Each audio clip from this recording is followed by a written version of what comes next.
Là-bas dans le monde, j'étais lié par le péché. Là-bas dans cette cité, j'étais lié par... Bien-aimés frères et sœurs dans le Seigneur, bonjour, je suis Carlos Rekandé pour 5 minutes avec Jésus-Christ. Le thème que nous abordons aujourd'hui est Jésus-Christ est A, B, C, D, E, F. Jésus-Christ est la lettre A, la lettre B, la lettre C, la lettre D, la lettre E, la lettre F. En réalité, Jésus-Christ est de A jusqu'à Z, mais aujourd'hui, nous allons seulement nous arrêter à la lettre F.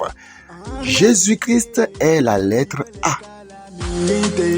A, c'est pour dire l'encre des hommes accomplis. Encre des hommes accomplis. Lorsqu'on parle de l'encre A-N-C-R-E, c'est une pièce d'acier suspendue à une chaîne que l'on jette au fond de l'eau pour qu'elle s'y fixe et immobilise un navire. À le dire autrement, l'encre est le soutien du navire. C'est l'encre qui permet au navire de s'immobiliser. Alors, quiconque veut être une personne accomplie, une personne qui fait la fierté, la joie de Dieu, le plaisir de Dieu, une personne qui répond réellement à l'attente de Dieu, cette personne ne peut jamais se passer de Jésus-Christ. C'est Jésus-Christ qui donne la force pour être une personne accomplie. C'est lui qui nous immobilise, c'est lui qui nous donne la résistance face au péché. C'est lui qui est notre soutien. C'est lui qui est notre force invisible. C'est Jésus-Christ donc qui est le moteur qui nous tient ferme dans la vérité. Donc être une personne accomplie, une personne qui se tient debout dans la vérité de manière constante, c'est Jésus-Christ qui est l'encre des hommes accomplis. Et dans 2 Timothée chapitre 3, versets 16 à 17, c'est écrit que toute écriture est inspirée de Dieu et utile pour convaincre et pour faire de l'homme de Dieu une personne accomplie. Or, Jésus-Christ est la parole faite chair. Donc, personne ne peut se vanter d'être une personne accomplie réellement si elle se passe de Jésus-Christ, la parole. Jésus-Christ est l'encre des hommes accomplis. Ces personnes qui font la fierté de Dieu. Ces personnes donc qui se tiennent dans la vérité de Dieu. Jésus-Christ est la lettre B. B, c'est pour dire la base des vainqueurs. La base des vainqueurs. Romains 8, 37 nous dit que dans toutes ces choses, nous sommes plus que vainqueurs.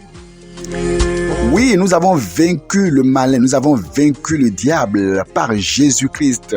C'est Jésus-Christ qui est la base des vainqueurs. Nous ne parlons pas des vainqueurs des Jeux Olympiques, des vainqueurs de la Coupe du Monde, non. Nous parlons des vainqueurs sur le diable, vainqueurs sur le mal, vainqueurs sur les ruses du diable. C'est Jésus-Christ qui est la base. Quand vous voyez quelqu'un qui parvient à vaincre sur le péché, c'est à cause de Jésus-Christ, Lavoisier. Aucun autre prophète, aucune personne au monde ne peut vous accorder la force pour vaincre le péché. C'est Jésus-Christ qui vous fait vaincre le péché, fait vaincre la chair, vous fait vaincre le monde. C'est Jésus-Christ la base des vainqueurs sur le péché, sur la mort, sur la maladie, sur toutes les roues du diable et sur le diable lui-même. Jésus-Christ est la base des vainqueurs. C'est Jésus-Christ est le compagnon des chrétiens.